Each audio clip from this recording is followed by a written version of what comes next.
Suivez les Jeux olympiques d'hiver de Milano Cortina sur ici-tout.tv. Voyez chaque seconde d'action en direct. Tous les sports, toutes les épreuves, où vous le voulez, quand vous le voulez. Du 6 au 22 février sur ici-tout.tv. Téléchargez l'appli. Nous sommes le jeudi 12 février. Voici à la une.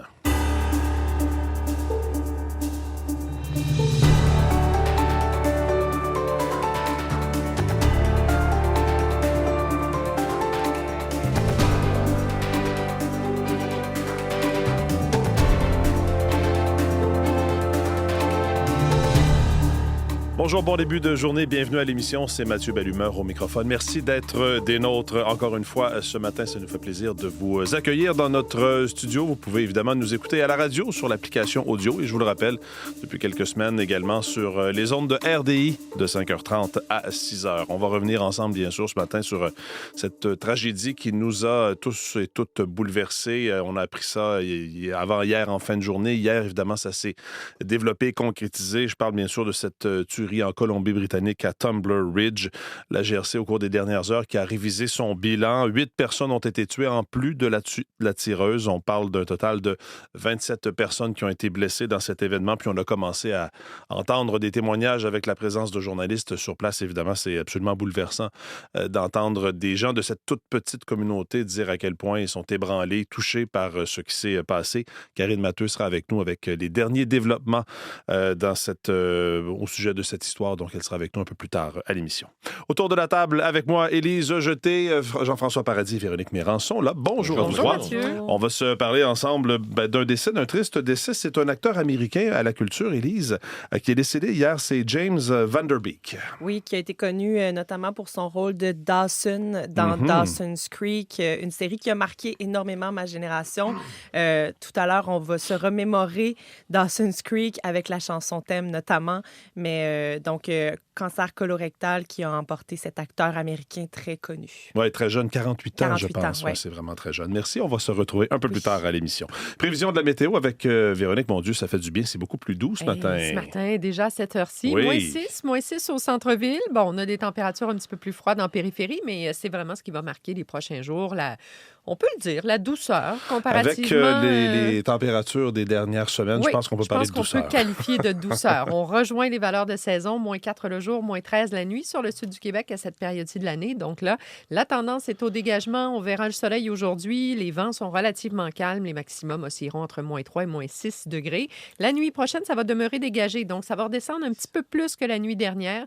On ira autour de moins 13 degrés à Montréal, moins 16, moins 18 dès qu'on s'éloigne un peu les Laurentides, la Naudière, secteur de l'Estrie, moins 10 en Outaouais, moins 12 à Québec. Et demain, vendredi, il fera beau. Un vent du sud-ouest, une vingtaine de kilomètres à l'heure, moins 3, moins 5 degrés. C'est ce qu'on aura au thermomètre pour les régions plus au sud. De quoi aura l'air la fin de semaine? Nous sommes jeudi. Oui. On y pense. Oh. On y pense. On y pense. Alors, plutôt belle fin de semaine quand même. Pas mal de soleil là-dedans sur les régions sud et centre. Et puis des températures de l'ordre de moins 3, moins 4 degrés le jour. Pour le Grand Montréal, moins 4, moins 6 si on s'éloigne un peu. Franchement, très, très confortable pour jouer dans cette neige qui nous est tombée dessus. Du côté de l'Abitibi, on voit le soleil aujourd'hui. Les températures remonteront à près de moins 8. Ça se dégagera également pour le Saguenay, le Lac-Saint-Jean, le Bas-Saint-Laurent. La tendance sera au dégagement surtout cet après-midi. Moins 7, moins 9 degrés pour ces secteurs aujourd'hui. La Gaspésie, la Côte-Nord, ça reste assez nuageux. Cependant, on a encore des flocons. Ce matin, ça pourrait laisser 1 centimètre ou 2. Du côté de la péninsule gaspésienne, les vents sont un petit peu plus soutenus. Moins 2, moins 4 degrés comme maximum. En territoire ontarien, amélioration aussi. Ciel variable, pas mal de soleil pour le nord, pour le centre de l'Ontario. Moins 2, moins 6 degrés. Ça va se dégager plus tard. Toronto, Windsor, un petit peu plus tard en journée, avec des températures légèrement sous le point de congélation. Il fera moins 4 dans la région d'Ottawa et ça se dégagera également. Nos conditions printanières se poursuivent dans l'ouest, toujours autour de 9 degrés à Vancouver. Ça, c'est quand même dans les moyennes là, pour cette période-ci de l'année. Plutôt nuageux, quelques éclaircies, pas mal de soleil vers Edmonton. Ça se dégagera cet après-midi à Calgary. Des températures de 7 à 10 degrés encore pour ces régions-là. Pour ce qui est du sud de la Saskatchewan, on sera autour de 5 et on franchit le cap du point de congélation sur le sud du Manitoba aujourd'hui. Ça va se faire dans le brouillard d'abord et une fois que ce sera dissipé, on aura droit à des conditions de mélange soleil-nuage et la douceur se poursuit dans l'ouest encore quelques jours. Merci beaucoup, Véronique. Bonne journée. Bonne journée. Oui, il y a aussi de belles histoires dans l'actualité. Jean-François Poirier et Jean-François Paradis, excusez-moi. Et là, avec un patineur ici. Je pensais à Paul Poirier. Voilà. Sportif, c'est bien du monde. Oui, je pensais à Paul Poirier. Poirier et Piper Gillis hier. Oui. C'était beau de les voir célébrer cette troisième position donc en finale de la danse en patinage artistique. Oui, ils ont survolé la patinoire littéralement. Élise n'arrêtait pas de m'en parler hors d'onde. Je revivais toute la compétition avec elle. Je me disais que c'était tellement artistique que c'était peut-être dans ma cour au lieu dans la vôtre. Ça l'était un peu. Ben oui, effectivement, c'était vraiment une performance remarquable. Une médaille de bronze pour le couple qui patine ensemble depuis 15 ans. Ce sera probablement leur dernière saison amateur dans le monde du patinage artistique. Et c'était un hommage à Vincent Van Gogh. En fait, à la nuit étoilée de Vincent Van Gogh, Piper Gillis, qui avait le tableau sur sa robe. C'était très, très beau. Ils ont dansé sur Starry Night, une reprise de Don McLean. C'était magnifique, mais ça a été une finale magnifique. Il s'agissait aussi de leur premier podium olympique en carrière. Avait été monté 4 fois au championnat du monde sur le podium, mais pas aux Olympiques. Et les représentants de la France, Laurence Fournier-Baudry, qui est originaire de Montréal, et Guillaume Cizeron, ainsi que les Américains Madison Chock et Evan Bates sont respectivement terminés au premier et deuxième échelon. Ils ont été tout aussi bons. Ça a été une finale remarquable. Un grand moment de patinage artistique auquel on a assisté hier lors de ces Jeux olympiques de Milan-Cortina. Les Français ont enregistré un score cumulatif de 225,82. Les Américains, 224,39. Donc, c'était serré. Et non loin derrière, les Canadiens à 217,74. Le trio de tête était intouchable. Ils ont été vraiment très, très beaux et très, très bons. Les deux autres couples, le Canadien Marjorie Lajoie et Zachary Laga, ainsi que Marie-Jade Loriot et Romain Lagac, ont terminé respectivement au 10e et 14e rang. Il y a beaucoup d'actions ce matin concernant le Canada. Il en fait un peu partout aux Jeux olympiques. Des chances de médaille même. Oui, des chances de médaille certainement. En bosse, le repêchage chez les hommes, c'était à 4 heures avec Elliott Vaillancourt qui s'est qualifié, troisième Canadien qualifié pour la finale, qui va avoir lieu à 6h15. Michael Kingsbury et Julien Viel étaient déjà qualifiés d'office avec leur passage avec succès en préliminaire. Ikuma Orishima avait terminé au premier rang de cette qualification, donc ça aussi, ce sera très, très relevé dès 6h15. En surf des neiges cross, c'était les qualifications très, très tôt ce matin. On va passer ensuite au quart de finale. Donc, il y a le beauceron Elliott Grondin, le favori de l'épreuve, médaillé d'argent de l'épreuve des Jeux olympiques de Pékin. Le bronze en équipe, double globe de cristal. C'est un peu l'équivalent de Michael Kingsbury dans son sport. Et c'est d'ailleurs son ami. Les deux se connaissent très, très bien. Il est deuxième des qualifications. On se qualifie à la vitesse en solo et après ça, on passe aux courses comme telles. Donc ça sera à suivre. Et puis aussi, hier, c'était le début du tournoi de hockey masculin. On a vu quelques joueurs du Canadien en action, dont un certain Juraj Slavkovski. Oui, qui a poursuivi un peu sur sa lignée avec le Canadien de Montréal. Slavkovski qui a mené la Slovaquie à une victoire surprise de 4-1 contre la Finlande. Il a marqué 2 buts, dont le premier du tournoi sur une belle manœuvre. Récolté une passe et le gardien Samuel Lavaille a brillé en effectuant 39 arrêts. Il a été excellent. Et la Suède a défait l'Italie 5-2 dans un match plus corsé qu'il n'y paraît. C'était 2-2 en milieu de deuxième période. Les Italiens avaient ouvert la marque à 1-0 en première période, évidemment. 1-0, ce ne sont pas des joueurs professionnels de la Ligue nationale, aucun dans l'équipe d'Italie. Donc ça, c'était assez surprenant. Puis le Canada qui entreprend son tournoi contre la Tchéquie à 10h40 aujourd'hui. Voilà donc pour ce résumé des Je pourrais Jeux continuer olympiques. longtemps, si vous voulez, Mathieu. Je pourrais être avec vous il y en a pour tous les goûts. Monsieur Paradis, merci beaucoup. Merci bien. Bonne journée.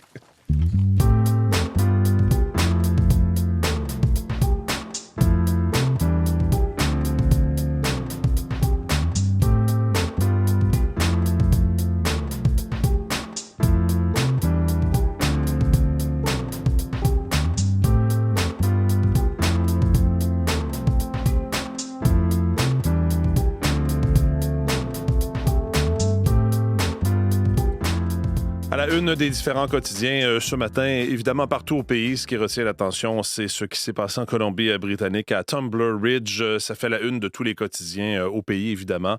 Une communauté durement frappée, éprouvée encore ce matin. Environ 2500 personnes qui habitent cette petite municipalité du nord-est de la Colombie-Britannique. Dans le Globe and Mail, on raconte, entre autres, certaines histoires des victimes qui sont tombées sous les balles au cours des dernières heures avant hier. Et on raconte, entre autres, l'histoire de Maya Guebala, 12 ans, qui, elle, se bat toujours pour sa vie. Elle a été transférée à l'hôpital de Vancouver pour enfants.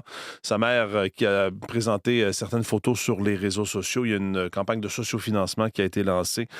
Plus de 100 000 $ ont été amassés jusqu'ici et on voit une photo de la petite, évidemment, en des temps plus heureux alors qu'elle est visiblement dans un camping et qu'elle tient un canard dans ses mains. Donc, plusieurs histoires sur les victimes, les familles des victimes et à quel point la communauté sur place est ébranlée. Vous pourrez lire ça dans tous les quotidiens, mais entre autres, cette histoire dans le Globe and Mail. Dans la presse, évidemment, on revient là-dessus. La presse qui a dépêché des journalistes sur place. On tente également de faire un profil de la présumée tueuse. Il y a peu de détails, nous dit la presse, qui ont filtré ici, jusqu'ici sur Jessie Van Roostelaar, mais quelques éléments quand même qui laissent à penser qu'elle pourrait avoir été isolée en détresse, victime d'intimidation. Un cocktail explosif qui pourrait l'avoir poussée à passer à l'acte, écrit la presse. Je ne peux vous faire une autopsie psychologique. Ce serait long et compliqué, dit Cécile Rousseau, qui est titulaire de la chaire de recherche du Canada en prévention de la radicalisation violente, qui est en entrevue à la presse. Mais ce qu'elle dit essentiellement, c'est qu'il y a plusieurs éléments du profil de la suspecte qui montrent qu'elle pourrait avoir été dans une position de grande vulnérabilité, ce qui pourrait l'avoir fait tomber dans un discours de glorification de la violence, l'ayant poussée à passer à l'acte. C'est ce que dit donc Cécile Rousseau, titulaire de cette chaire de recherche dans la presse de ce matin. Et Stéphane Wall, lui, qui est superviseur retraité au SPVM, a dit en entrevue à la presse qu'il est exceptionnel qu'une femme ou une personne trans commette une tuerie. Selon des données du Violence Prevention Project, 98% des tueries commises entre les années 70 et 2024 ont été perpétrées par des hommes. La base de données recense seulement 4 femmes qui ont pris part à des tueries contre 196 tueries commises par des hommes. Pour les personnes trans, c'est encore plus rare. Donc, vous pourrez lire ça dans la presse de ce matin. Je vous le disais, c'est en une partout, mais il y a d'autres éléments qui façonnent les unes des quotidiens. Entre autres, dans Le Devoir, on nous parle du modèle d'entente avec les médecins de famille, entente entre le gouvernement Legault et les médecins de famille. Il va revenir 2 fois plus cher et il sera moins personnalisé pour les patients. C'est ce que révèle une lettre obtenue par Le Devoir. Les suivis médicaux privilégiés par le gouvernement Legault, donc dans cette entente avec les médecins de famille, va coûter 2 fois plus cher à l'État par rendez-vous. Et dans un cas sur 5, un patient ne réussit jamais à obtenir des soins dans le milieu où il est censé en recevoir. Le Devoir qui a mis la main sur une communication envoyée par la Direction générale de la RAMQ, la Régie de l'assurance maladie du Québec, dans cette lettre datée du mois d'août.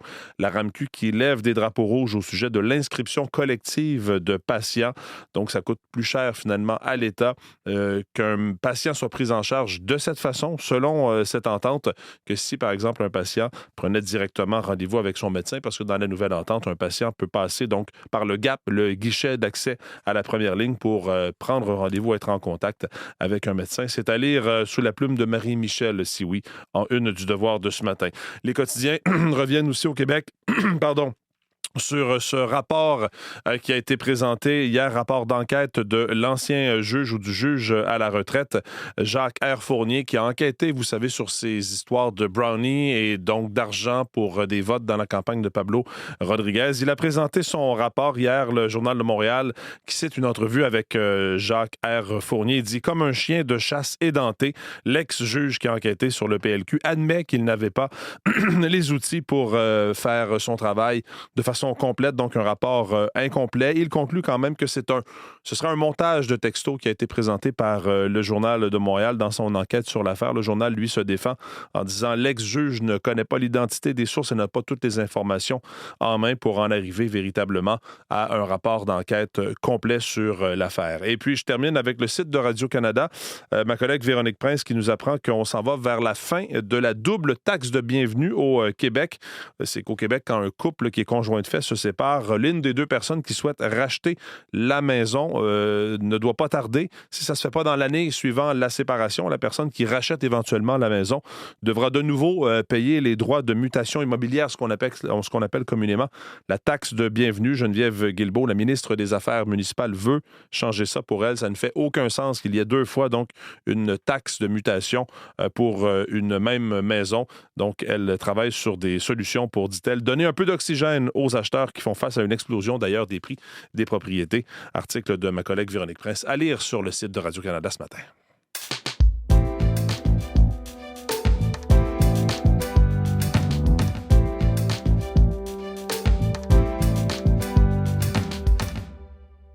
Karine Matteau est maintenant en studio avec nous. Bonjour, Karine. Bonjour, Mathieu. Oui, revenons sur ce qui s'est passé, évidemment, à Tumbler Ridge. La GRC, par ailleurs, qui a révisé son bilan. 8 personnes qui ont été tuées. En plus de la tireuse, on parle de 27 personnes qui sont blessées. Certains sont toujours à l'hôpital. Hier soir, la communauté s'est recueillie en hommage aux victimes pour essayer de tenter, finalement, Karine, de trouver un peu de réconfort dans tout ça. Oui, des enfants, des adolescents, des parents, des grands-parents se sont réunis hier soir, rassemblés, chandelles à la main, ont déposé des fleurs, des peluches.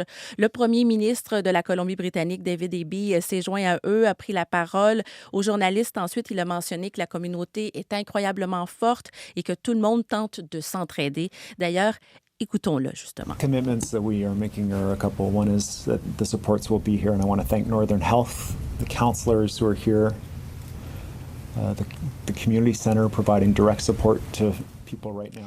Alors, il a salué, entre autres, le travail des premiers répondants. C'est très éprouvant dans ce type de drame. Ouais, le premier ministre dit avoir discuté avec la GRC aussi pour comprendre les événements, la suite des événements.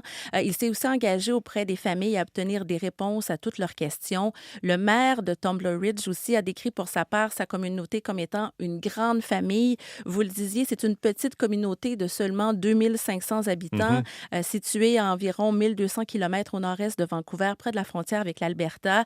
Et je vous rappelle le bilan, il y a eu 6 victimes qui ont été retrouvées à l'école, 4 élèves de 12 ans, 1 de 13 ans et une éducatrice de 39 ans. Il y a 2 autres victimes qui ont été trouvées dans une résidence privée que la police soupçonne d'être la mère et le demi-frère de la suspecte. Ils étaient respectivement âgés de 39 et de 11 ans.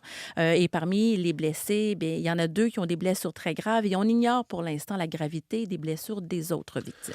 Oui, c'est un bilan qui donne froid dans le dos, le jeune âge, entre autres, de ces victimes. Et on en sait un peu plus ce matin sur la présumée tireuse. Bien voilà, la suspecte dans cette affaire a été identifiée comme étant Jessie Van Rusteler, 18 ans. Selon les premières informations dévoilées par la police, la jeune femme trans a agi seule. Elle était connue des corps policiers locaux qui avaient dû intervenir à son domicile familial à quelques reprises, principalement pour des enjeux de santé mentale. Elle ne fréquentait plus l'établissement scolaire depuis 4 ans, mais on ne connaît pas pour le moment ses motifs. La GRC a indiqué avoir trouvé 2 armes à feu sur les lieux du drame. L'enquête est bien sûr en cours. La fusillade qui s'est déroulée en Colombie-Britannique, c'est la 2e fusillade scolaire la plus meurtrière après celle de Polytechnique qui a fait 14 morts en 1989 au Québec. Donc, dans ces moments-là, le dossier des armes à feu revient à l'ordre du jour, mais pour la députée de Châteauguay, survivante de la Polytechnique, Nathalie Provost, il est trop tôt pour aborder cette question. Pour moi, aujourd'hui, c'est presque indécent d'aller sur ce terrain-là. Comme membre du gouvernement, comme citoyenne, comme amie, comme mère de famille, ce qui m'importe, c'est trouver la façon de dire à ces gens-là à quel point on est rempli de compassion. Et si on peut, d'une manière ou d'une autre, faire quelque chose, on va essayer de le faire.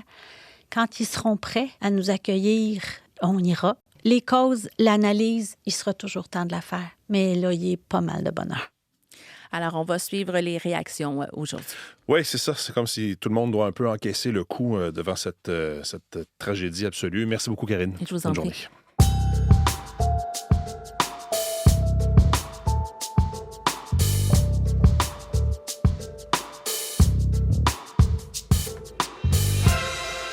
Élise Jeté est de retour en studio pour les actualités dans le monde culturel et on en parlait au début de l'émission. Élise, cet Américain, cet acteur James Van Der Beek, donc, qui est mort à l'âge de 48 ans.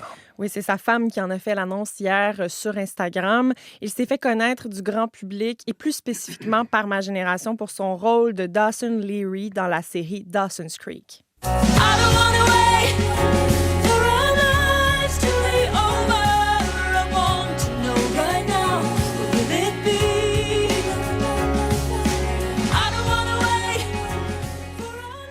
La musique thème de Dawson's Creek qui peut donner quelques frissons à certaines personnes de ma génération, justement, qui ont bien connu cet acteur.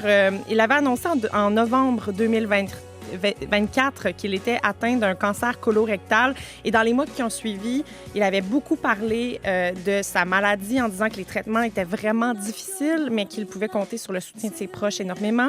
Dawson's Creek a été diffusé de 1998 à 2003. Ça a marqué toute une génération. James Van Der Beek est devenu l'idole des adolescents à cette époque-là. Cette popularité-là lui a ouvert des portes sur plusieurs films et séries au tournant des années 2000. Et au fil des ans, il a continué de faire quelques apparitions à à la télévision, au cinéma. Et il laisse aujourd'hui dans le deuil sa femme, Kimberly, et leurs 6 enfants. 6 enfants. Ouais. 48 ans, c'est tellement jeune. Oui. Parlons du ministre québécois de la Culture, Mathieu Lacombe. Lui va se rendre à Paris avec l'espoir que l'UNESCO adopte un cadre légal pour protéger la culture face aux géants du web. Oui, enfin, peut-être. Le Québec pousse depuis 3 ans pour que la Convention de 2005 de l'UNESCO qui protège les cultures nationales contre la mondialisation s'applique aussi au monde numérique pour mieux défendre ces lois, dont celle sur la découvrabilité du contenu québécois. Le ministre se dit plus optimiste qu'avant. Selon lui, certaines résistances, notamment liées aux États-Unis, commencent à s'atténuer. Il reconnaît quand même que des géants comme Netflix, Apple, Amazon pourraient contester ces lois-là devant les tribunaux, évidemment. Mathieu Lacombe attend aussi une position claire du gouvernement fédéral qu'il juge essentielle pour assurer la survie culturelle du Québec. Et vous pouvez lire sur le site web de Radio-Canada l'entrevue de notre collègue Mathieu Goyer à ce sujet. À ce sujet-là. Aujourd'hui, donc, et puis c'est une journée populaire, entre autres, on le fait pour les livres, l'achat d'un livre québécois. Aujourd'hui, on invite les gens à acheter un billet de spectacle. Oui, donc 12 février, c'est aujourd'hui. Oui. On achète un billet de film, un billet de sortie culturelle, un billet de... peu importe quoi, un Quelque billet. chose qui encourage le milieu culturel. Exact, Okay. d'ici, idéalement. Oui, d'ici. Ouais, c'est ça. L'idée a été lancée l'an dernier par la cinéaste Myriam Véro. Ça s'inscrit donc, comme vous le disiez, dans la lignée d'autres initiatives du même genre qui encouragent l'achat de culture locale. On sait que le 12 août, on achète un livre québécois. C'est un projet, d'ailleurs, Mathieu, qui a grandement aidé à revitaliser le milieu du livre au Québec. C'est toujours une journée très lucrative pour les librairies, puis elles en ont grand besoin, donc c'est vraiment bon. Il y a aussi la journée de l'album québécois qui se tient maintenant chaque 2e vendredi de septembre, donc on encourage à acheter des albums du Québec. Et là, 12 février, la journée J'achète un billet. Les possibilités sont multiples. Là, ça peut être de la danse, du cinéma, de la musique. Ce que j'ai compris, c'est qu'on ne loue pas le dernier blockbuster d'Hollywood sur une plateforme américaine. Vous avez tout compris, Mathieu. J'aime comment vous faites vos propres conclusions. Oui, c'est ça. Parlons de Julie Aubé maintenant, qui lance un premier extrait en français de son prochain album solo. Oui, on a connu Julie Aubé avec le trio acadien Les A-Babies et elle sort une nouvelle chanson, ça s'intitule « Femme ». Petit, c'est le monde avec une ficelle. Tu fais l'amour, tu fais la magie, tu donnes espoir.